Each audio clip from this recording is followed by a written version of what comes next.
Hello friends, welcome back to my YouTube channel. तो friends, हम preparation कर रहे हैं HPPSC पीजीटी पॉलिटिकल साइंस के पेपर 2 की। तुलनात्मक राजनीति हमारा टॉपिक चला हुआ है। तो आज की इस वीडियो में हम तुलनात्मक राजनीति कंपैरेटिव पॉलिटिक्स पार्ट 2 डिस्कस करेंगे। पहले हम डिटेल में डिस्कस करेंगे क्वेश्चंस को और उसके बाद मल्टीपल चॉइस क्वेश्चन भी डिस्कस करेंगे। तो वीडियो के अंत तक बने रहें। तो चलिए शुरू करते हैं आज की वीडियो। Points to remember. तुलनात्मक राजनीति से संबंधित कुछ इंपॉर्टेंट पॉइंट यहाँ दिए गए हैं। पहला पॉइंट है, तुलनात्मक राजनीति के अध्ययन की परंपरा अत्यंत प्राचीन रही है। लगभग 2500 वर्षों से तुलनात्मक राजनीति के अध्ययन के प्रयत्न होते रहे हैं, 2500 वर्षों से।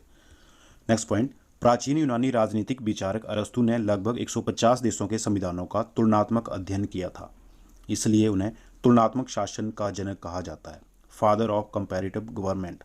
तुलनात्मक शासन का जनक किन्हें कहा जाता है? अरस्तु को। इन्होंने 150 देशों के संविधानों का तुलनात्मक अध्ययन किया था, लगभग 150 देशों का।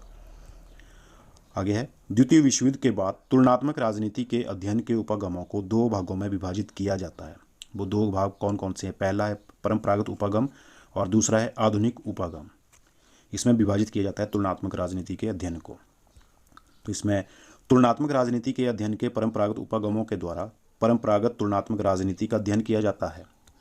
और तुलनात्मक राजनीति के अध्ययन के परंपरागत उपागमों में पहला है ऐतिहासिक उपागम, दूसरा कानूनी औपचारिक उपागम और आगे तीसरा है संस्थात्मक उपागम। ये तीन उपागम शामिल हैं इसमें। आगे है, तुलनात्मक राजनीति के अध्ययन के परंपरागत उपागम की विशेषताएं क्या हैं?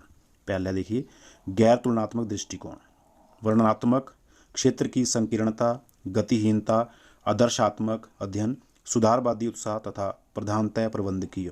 ये है तुलनात्मक राजनीति के अध्ययन के परंपरागत उपागमों की विशेषता। अगला पॉइंट, तुलनात्मक राजनीति के अध्ययन के ऐतिहासिक उपागम के विद्वानों में कौन कौन से शामिल हैं? Niccolo Machiavelli, Charlie de Montesquieu, Alexis de Tocqueville, Walter वेजहार्ट तथा हेनरी मैन। ये जो इसका ऐतिहासिक उपागम है, इसमें कौन से विद्वान शामिल हैं? मैकियावेली है, मॉन्टेस्क्यू, अलेक्सी, वाल्टर वेजहार्ट और हेनरी मैन। कानूनी औपचारिक उपागम जो है, इनके समर्थकों में कौन है? वुड्रो विल्सन है, A.V. डाइसी है, जेम्स ब्राइस है, K.C. Wheare, Herman Finer, Ivor Jennings, Carl Friedrich तथा कार्ल लोएंटाइन शामिल हैं। ये कानूनी औपचारिक उपागम के समर्थक हैं। उसके बाद संस्थात्मक उपागम जो है, इसमें कौन से विद्वान हैं? वाल्टर वेजहार्ट, H.J. Laski, W.B. Munro, C. Armstrong, Bernard Crick, Maurice Duverger, Sartori तथा हेराल्ड जिंक। ये आते हैं संस्थात्मक उपागम में। अगला पॉइंट, तुलनात्मक राजनीति के अध्ययन के आधुनिक उपागमों की सहायता से तुलनात्मक राजनीति का व्यवस्थित अध्ययन किया जाता है। नेक्स्ट पॉइंट, तुलनात्मक राजनीति के अध्ययन के आधुनिक उपागमों में कौन कौन सी हैं? जो उसका आधुनिक उपागम है जो है, उसमें व्यवहारवादी उपागम, उत्तर व्यवहारवादी उपागम, व्यवस्था उपागम, संरचनात्मक कार्यात्मक उपागम और राजनीतिक अर्थव्यवस्था का उपागम, राजनीतिक समाजशास्त्र उपागम। ये शामिल हैं इसके आधुनिक उपागमों में, ये सब। अगला पॉइंट देखिए, तुलनात्मक राजनीति के अध्ययन के आधुनिक उपागमों की विशेषताएं क्या हैं? आधुनिक उपागम जो हैं, इसकी इनकी विशेषताएं: तुलनात्मक दृष्टिकोण, विषय क्षेत्र व्यापक, विश्लेषणात्मक तथा व्याख्यात्मक अध्ययन, अंतर्विषयक अध्ययन, विकासशील समाजों का अध्ययन और मूल्य निरपेक्ष अध्ययन और व्यवस्थित दृष्टिकोण आदि। ये हैं उसके आधुनिक उपागमों की विशेषताएं। व्यवहारवादी उपागम का आगमन द्वितीय विश्व युद्ध के बाद हुआ, जिसकी 8 प्रमुख मान्यताएं हैं। ये जो व्यवहारवादी उपागम है, इसकी मान्यताएं कितनी हैं? 8 प्रमुख मान्यताएं। कौन कौन सी? नियमितताएं, सत्यापन तकनीकें, परिमाणीकरण, मूल्य निरपेक्षता, क्रमबद्धीकरण, विशुद्ध विज्ञान एवं एकीकरण। ये हैं व्यवहारवादी उपागम की 8 मान्यताएं। तुलनात्मक राजनीति के अध्ययन में व्यवस्था उपागम की अवधारणा का प्रयोग सर्वप्रथम डेविड ईस्टन ने किया था। ये जो उसका व्यवस्था उपागम है, इसकी अवधारणा का प्रयोग जो सबसे पहले किया था, वो किया था डेविड ईस्टन ने। डेविड ईस्टन ने वर्ष 1953 में political system an inquiry to the state of political science तथा वर्ष 1965 में a framework for political analysis एवं a system analysis of political life नामक महत्वपूर्ण पुस्तकों की रचना की। ये जो बुक्स हैं, ये किसकी हैं? डेविड ईस्टन की बुक्स हैं। ईस्टन ने अपने व्यवस्था विश्लेषण उपागम के अंतर्गत राजनीतिक व्यवस्था को स्पष्ट करने के लिए आगत निर्गत प्रतिमान, इनपुट आउटपुट मेथड को प्रस्तुत किया था। ये इनपुट आउटपुट मेथड किसने प्रस्तुत किया? डेविड ईस्टन ने। नेक्स्ट पॉइंट, तुलनात्मक राजनीति के अध्ययन के क्षेत्र में संरचनात्मक कार्यात्मक उपागम के सर्वप्रथम प्रयोग का श्रेय आमंड को है। संरचनात्मक कार्यात्मक उपागम के सर्वप्रथम प्रयोग का श्रेय तुलनात्मक राजनीति के अध्ययन में किसको है? आमंड को। आमंड ने संरचनात्मक कार्यात्मक उपागम संबंधी अपने विचारों का उल्लेख अपनी दो महत्वपूर्ण रचनाओं the politics of developing area 1960 तथा कंपैरेटिव पॉलिटिक्स और डेवलपमेंटल अप्रोचेस में किया था। नेक्स्ट पॉइंट, संरचनात्मक कार्यात्मक उपागम विश्लेषण वस्तुतः व्यवस्था विशेषण उपागम का ही विकसित रूप है। इस उपागम का प्रतिपादन आमंड ने व्यवस्था विशेषण उपागम में उत्पन्न हुए असंतोष के कारण किया। आमंड ने संरचनात्मक कार्यात्मक उपागम के अंतर्गत 4 प्रकार के आगत कृत्य इनपुट फंक्शंस तथा 3 प्रकार के निर्गत कृत्य आउटपुट फंक्शन बताए हैं। तो वो कौन कौन से हैं देखिए। आमंड ने जिन 4 आगत कृत्यों का उल्लेख किया वे कौन है? वो हैं राजनीतिक समाजीकरण एवं भर्ती, हित स्पष्टीकरण, हित समूहन, राजनीतिक संप्रेषण। ये उसके 4 आगत कृत्य हैं। आमंड के द्वारा जिन 3 निर्गत कृत्यों को बताया गया है वे कौन है? वो हैं नियम निर्माण रूल मेकिंग, नियम अनुप्रयोग रूल एप्लीकेशन तथा नियम अधिनिर्णयन। नेक्स्ट पॉइंट, तुलनात्मक राजनीति के अध्ययन के अर्थव्यवस्था उपगम के अंतर्गत 2 प्रमुख प्रतिरूप हैं। पहला है उदारवादी विश्लेषण और दूसरा है मार्क्सवादी विश्लेषण। नेक्स्ट पॉइंट, राजनीतिक अर्थशास्त्र का उदारवादी विश्लेषण मुख्य रूप से एडम स्मिथ के चिंतन में देखा जाता है।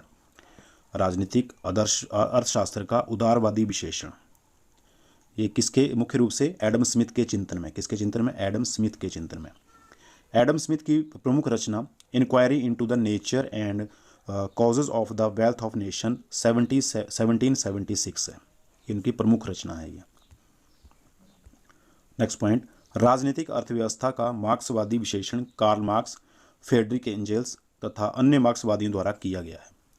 राजनीतिक समाजशास्त्र उपागम का संबंध राजनीति शास्त्र एवं समाजशास्त्र दोनों के साथ है। राजनीतिक समाजशास्त्र के समर्थक विद्वानों में Tocqueville, MacIver, Bagehot, Tarde, Lipset, Greer Moore, Kornhauser, Mills, Janowitz, Pareto, Mosca, Robert Michels, Lasswells आदि प्रमुख हैं। हेराल्ड लासबेल ने politics who gets what when and how 1958 नामक पुस्तक की रचना की।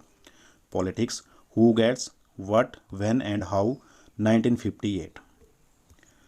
कॉर्नहार्जर ने the politics of mass society 1960 जैसी कृति की रचना की है।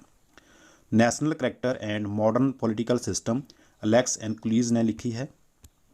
इसके साथ तुलनात्मक राजनीति पर जीन ब्लॉन्डेल की महत्वपूर्ण पुस्तक, जीन ब्लॉन्डेल की जो महत्वपूर्ण पुस्तक है वो कौन सी है? An introduction to comparative government 1969, comparative government a reader 1969। उसके बाद फाइनर की महत्वपूर्ण पुस्तक जो है कंपैरेटिव गवर्नमेंट 1970, माइकल कर्टिस की महत्वपूर्ण पुस्तक है कंपैरेटिव गवर्नमेंट एंड पॉलिटिक्स तथा पीटर मार्केल की जो महत्वपूर्ण पुस्तक है वो मॉडर्न कंपैरेटिव पॉलिटिक्स 1977। अब हम कुछ मल्टीपल चॉइस क्वेश्चन भी डिस्कस करेंगे साथ में। वीडियो अच्छी लग रही हो तो प्लीज़ साथ के साथ मेरे चैनल को जरूर सब्सक्राइब कर दें और वीडियो को लाइक शेयर जरूर करें।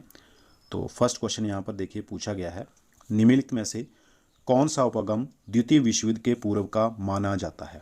द्वितीय विश्व युद्ध से पहले का कौन सा उपगम माना जाता है? व्यवस्था उपगम, व्यवहारवादी उपगम, परंपरावादी उपगम या संरचनात्मक कार्यात्मक उपगम? तो इसमें से परंपरावादी उपगम जो है ये द्वितीय विश्व युद्ध से पहले का माना जाता है। Option number C correct answer. Next question, निम्नलिखित में से तुलनात्मक राजनीति के अध्ययन के परंपरागत उपगम के लक्षण कौन से हैं? गैर तुलनात्मक, मुख्यतः वर्णनात्मक, औपचारिक अध्ययन या ये सभी? तो ये तीनों ही हैं। Option number D correct answer. Next question, निम्नलिखित में से परंपरागत उपगम के समर्थक विद्वान कौन से हैं? परंपरागत उपगम के समर्थक विद्वान इनमें से कौन है? मैकियावेली, मॉन्टेस्क्यू या ए.वी. डाइसी या ये सभी? तो ये तीनों जो हैं मैकियावेली, मॉन्टेस्क्यू और ए.वी. डाइसी तीनों ही परंपरागत उपगम के समर्थक विद्वान हैं। ऑप्शन नंबर डी यहाँ करेक्ट आंसर होगा। नेक्स्ट क्वेश्चन, निम्नलिखित में से किस उपगम में विश्लेषण पद्धति का अभाव होता है? विश्लेषण पद्धति का अभाव कौन से उपगम में होता है? ये होता है परंपरागत उपगम में। D option correct answer. Next question देखिए, परंपरागत राजनीति की परंपरागत विधियों में समरूपण विधि का अधिक महत्व है जो बल देता है। समरूपण विधि किसके ऊपर अधिक बल देती है? ये देती है आंकड़ों पर। Option number A correct answer. Next question, तुलनात्मक राजनीति के अध्ययन से संबंधित परंपरागत विधियों में सम्मिलित हैं। तुलनात्मक राजनीति के अध्ययन से संबंधित परंपरागत विधियों में कौन से सम्मिलित हैं? तो दार्शनिक पद्धति, ऐतिहासिक पद्धति, संरचनात्मक पद्धति, ये तीनों ही, यानी कि ऑप्शन नंबर डी ये सभी इसका करेक्ट आंसर होगा। नेक्स्ट क्वेश्चन, संरचनात्मक कार्यात्मक उपागम के अनुसार राजनीतिक व्यवस्था कितने प्रकार के कार्यों का संपादन करती है? तो ये 3 प्रकार के कार्यों का संपादन करती है। B option correct answer. Next question, निम्नलिखित में से किसका नाम राजनीतिक व्यवस्था में निवेश निर्गत के साथ जुड़ा हुआ है? इनपुट आउटपुट मेथड, किसका नाम जुड़ा हुआ है? डेविड ईस्टन का। Option number D correct answer. Next देखिए, निम्नलिखित में से किसने आधुनिक उपगमों के विकास के कारण इस प्रकार बताए हैं? नए राज्यों का उदय, पश्चिमी राष्ट्रों के प्रभुत्व का अंत, साम्यवादी राष्ट्रों का उदय। ये किसने बताए हैं? ये बताए हैं आमंड और पॉवेल ने। Option number A correct answer. Next question, निम्नलिखित में से किसके नाम के साथ संरचनात्मक कार्यात्मक उपगम जुड़ा हुआ है? संरचनात्मक कार्यात्मक उपगम किसके नाम से जुड़ा हुआ है? ये जुड़ा हुआ है आमंड पॉवेल के नाम के साथ। ऑप्शन नंबर बी यहाँ पर करेक्ट आंसर होगा। नेक्स्ट क्वेश्चन, निम्नलिखित में से कौन सी तुलनात्मक राजनीति के अध्ययन की आधुनिक उपगम की विशेषता है? आधुनिक उपगम की कौन सी विशेषता है? ये है अंतर्विषयक अध्ययन। अंतर्विषयक अध्ययन, ऑप्शन नंबर डी यहाँ करेक्ट आंसर। नेक्स्ट क्वेश्चन में देखिए सूची वाला क्वेश्चन है, मिलाने वाला। सूची 1 एवं सूची 2 को सुमेलित कीजिए तथा नीचे दिए गए कूट की सहायता से सही उत्तर चुनिए। Comparative government, modern comparative politics, the politics of mass society, an introduction to comparative government. तो ये सूची 1 और ये सूची 2 में दिया गया है। किसकी हैं ये? पीटर मर्केल, जीन ब्लॉन्डेल, कॉर्न हॉर्जर या फाइनर। सी हमारा जो है राइट आंसर है। 4 का होगा ए फाइनर। जो फाइनर हैं इनका मिलान हो जाएगा कंपैरेटिव गवर्नमेंट के साथ। फाइनर का मैच होगा कंपैरेटिव गवर्नमेंट के साथ। और 1 जो है पीटर मर्केल, इनका मिलान हो जाएगा मॉडर्न कंपैरेटिव पॉलिटिक्स के साथ। और तीसरा पॉइंट जो है कॉर्न हार्जर, इनका मिलान होगा सी के साथ, the politics of mass society. और पॉइंट नंबर 2 जीन ब्लॉन्डेल, इनका मिलान हो जाएगा डी के साथ, an introduction to comparative government.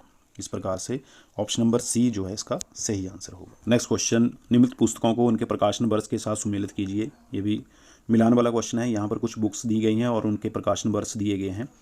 तो इसमें जो सही आंसर हो जाएगा वो होगा ऑप्शन नंबर ए। यहाँ पर देखिए तीसरे का ए के साथ मिलान हो गए। 1977 में कौन सी बुक प्रकाशित हुई है? ये बुक प्रकाशित हुई है मॉडर्न कंपैरेटिव पॉलिटिक्स। इसका मिलान हो जाएगा 1977 से। पॉइंट नंबर 1 1958 में कौन सी बुक प्रकाशित हुई? Politics, who gets what, when and how. B का ऑप्शन होगा 1 के साथ। और पॉइंट नंबर 4 1965 में कौन सी बुक प्रकाशित हुई? ये हुई है अ system analysis of political life. इसका मिलान हो जाएगा पॉइंट नंबर 4 से। और पॉइंट नंबर 2 जो 1960 में जो बुक प्रकाशित हुई the politics of developing areas. तो डी का मिलान हो जाएगा 1960 से। अगला हमारा क्वेश्चन है क्वेश्चन नंबर 14, निम्नलिखित में से किसने the politics of developing areas नामक पुस्तक लिखी है? ये वाली बुक किसने लिखी है? डेविड ईस्टन, लासवेल, आमंड या हरमन फाइनर ने? तो ये बुक लिखी है आमंड ने। ऑप्शन नंबर सी यहाँ पर राइट आंसर होगा। नेक्स्ट क्वेश्चन नंबर 15, निम्नलिखित में से किसने a framework for political analysis तथा a system analysis of political life नामक महत्वपूर्ण पुस्तकों की रचना की? ये 2 बुक्स किसने लिखी हुई हैं? ये लिखी हैं डेविड ईस्टन ने। Option number A correct answer. Next question, निम्नलिखित में से कौन सा कथन सत्य है? 4 यहाँ पर स्टेटमेंट दी गई हैं, तुलनात्मक राजनीति से संबंधित हैं, तो कौन सा इनमें से सही है? तो ऑप्शन नंबर बी जो है तुलनात्मक राजनीति शास्त्र में आए व्यवहारवादी आंदोलन में जन्म लिया है। ये वाला ऑप्शन जो है इसका सही आंसर होगा। बाकी ये रॉन्ग स्टेटमेंट हैं तीनों ही। नेक्स्ट क्वेश्चन, आमंड के अनुसार निम्नलिखित में से क्या राजनीतिक व्यवस्था के निवेश कार्यों में शामिल है? राजनीतिक व्यवस्था के निवेश कार्यों में क्या शामिल है आमंड के अनुसार? तो यहाँ पर दिए गए हैं ऑप्शन हित स्पष्टीकरण, हित समूहन, नियम निर्माण या नियम अनुप्रयोग। और नीचे ये ए बी सी ऑप्शन दिए गए हैं, तो कौन सा इसमें से सही होगा? तो ऑप्शन नंबर ए जो है पहला और दूसरा, यानी कि हित स्पष्टीकरण और हित सम्मोहन जो हैं ये राजनीतिक व्यवस्था के निवेश कार्यों में शामिल हैं, दोनों ही। ऑप्शन नंबर ए इसका करेक्ट आंसर। नेक्स्ट क्वेश्चन, तुलनात्मक राजनीति के कौन से उपगम द्वितीय विश्व युद्ध के पूर्व के माने जाते हैं? द्वितीय विश्व युद्ध के पूर्व के, ये पहले भी हमने ऊपर भी डिस्कस किया था, तो बताइए आप कौन से वो उपगम हैं? वो हैं परंपरावादी उपगम। ऑप्शन नंबर सी यहाँ पर करेक्ट आंसर होगा। अगला क्वेश्चन, आज की तुलनात्मक राजनीति कल की थी, कल की क्या थी? ये थी विदेशी शासन। Option number C correct answer. Next question, तुलनात्मक राजनीति के अध्ययन के परंपरागत उपगम के मुख्य लक्षण कौन से हैं? गैर तुलनात्मक, मुख्यतः वर्णनात्मक, औपचारिक अध्ययन या ये सभी? Option number D all of these right answer होगा। नेक्स्ट क्वेश्चन, पश्चिमी देशों की संवैधानिक संरचनाओं मात्र अध्ययन तथा संस्कृति विशेष से बंधी है, यह किसकी विशेषता है? पश्चिमी देशों की संवैधानिक संरचनाएं मात्र अध्ययन तथा संस्कृति विशेष से बंधी हैं, ये किसकी विशेषता है? तो ये विशेषता है परंपरावादी उपगम की। Option number D correct answer. Next question, निम्नलिखित में से किस में विश्लेषण पद्धति का अभाव होता है? विश्लेषण पद्धति का अभाव किस में होता है? ये होता है परंपरागत उपगम में ही। Option number D correct answer. Next देखिए, परंपरागत उपगम के समर्थक कौन है? अरस्तु, सिसरो, मैकियावेली या उपयुक्त सभी? तो सभी जो हैं परंपरागत उपगम के समर्थक हैं। Option number D correct answer.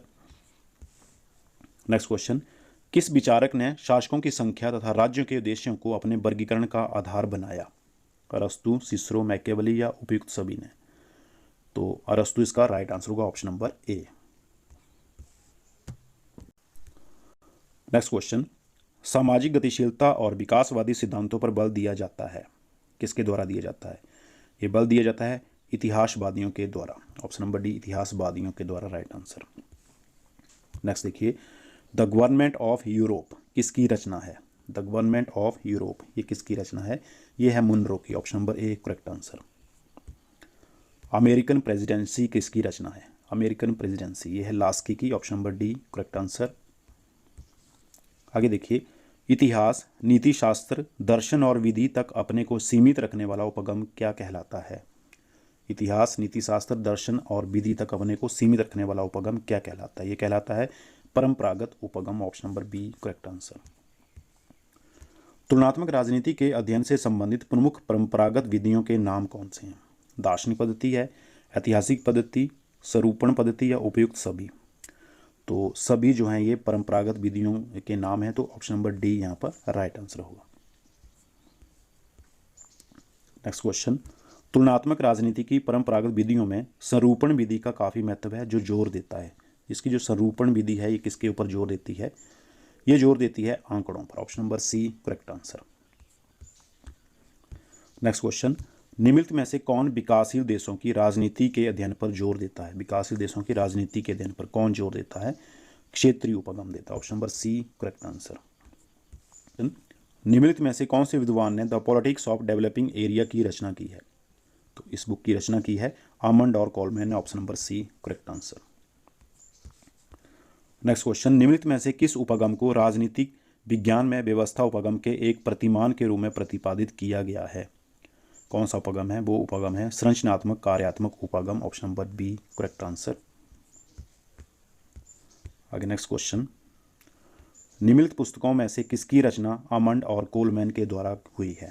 Almond और कोलमैन के द्वारा किसकी रचना हुई है? ये हुई है कंपैरेटिव पॉलिटिक्स और developmental approaches. Option number A यहाँ पर राइट आंसर होगा। आगे नेक्स्ट क्वेश्चन, राजनीतिक व्यवस्था के गुण कौन से हैं? तो सभी, व्यापकता, पारस्परिक निर्भरता और सीमाओं का अस्तित्व। ऑप्शन नंबर डी यहाँ राइट आंसर होगा। जो परिवर्तन एक क्षेत्र में होता है इसका अर्थ होता है पारस्परिक निर्भरता। Option number A correct answer. और नेक्स्ट और लास्ट क्वेश्चन, आमंड ने राजनीतिक व्यवस्था में निर्गत आउटपुट कार्यों को माना है। इसने निर्गत आउटपुट कार्यों को क्या माना है आमंड ने? तो इसने विधि निर्माण, विधि क्रियान्वयन और न्याय निर्णय तीनों ही माना है। ऑप्शन नंबर डी उपयुक्त सभी यहाँ राइट आंसर होगा। तो इसी के साथ फ्रेंड्स हमारी आज की वीडियो बस यहीं तक। कंपैरेटिव पॉलिटिक्स से संबंधित जितने भी इंपॉर्टेंट क्वेश्चन थे वो अभी हमने डिस्कस कर लिए। आई होप कि आपको वीडियो पसंद आई होगी। जल्दी ही मिलेंगे नेक्स्ट वीडियो में, तब तक के लिए जय हिंद। Thank you for watching पेशेंशली।